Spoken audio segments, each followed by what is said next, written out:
One of my top 3 most wanted fights of the year is going ahead.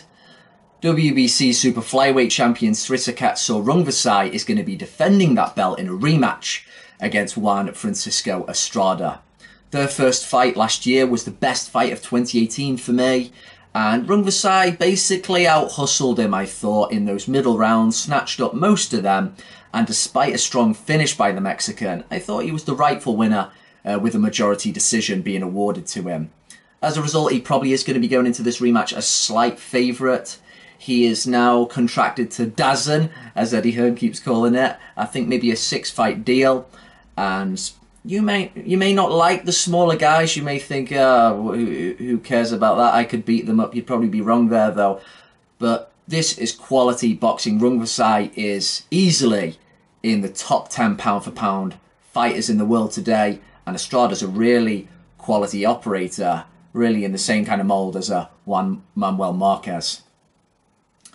Now, in that first fight, I think the clearest thing that was conveyed was that Rungvisai can box. He may look raggedy, he may kind of cross his feet, he may sometimes use his face a little bit like a shield, but he is confusing in what he does. He doesn't just have a chin and power. He is a bit of a tactician in there. He'll double up on the left, he'll throw nice right hooks to the body, he'll think about what he's doing, and he'll throw when you don't want him to. Whether this is really cerebral or whether it's just his own unique awkward rhythm, it really works. It's the kind of rhythm that can mess up more pure boxers, and he was outboxing Estrada in some of those middle rounds. Now, Estrada in this rematch, he's slightly younger. You probably got to believe he's slightly fresher. He is more textbook. If he can make better use of his left jab and try and be more consistent and busy in those middle rounds and try and get a hold of the fight, he can do very well here. And he's going to be motivated by the fact that he has yet to taste glory here. He's probably not going to ever avenge his loss to Chocolatito, who with his knee injury now is probably out for good.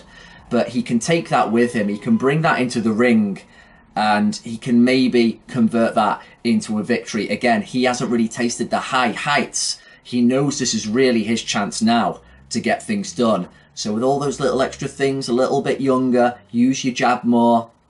He didn't go to sleep in those middle rounds, but he just wasn't as involved. You felt that Rungvisai was just dictating too much for the other guy who's a natural boxer, so he can improve on things.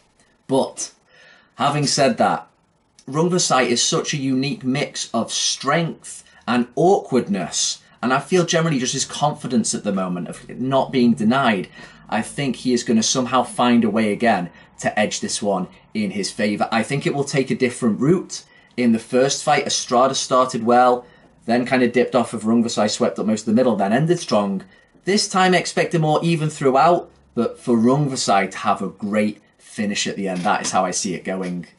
Maybe the winner can fight Yafai, who knows, it doesn't really matter. These are the 2 top guys, and I expect another awesome fight for April 26th.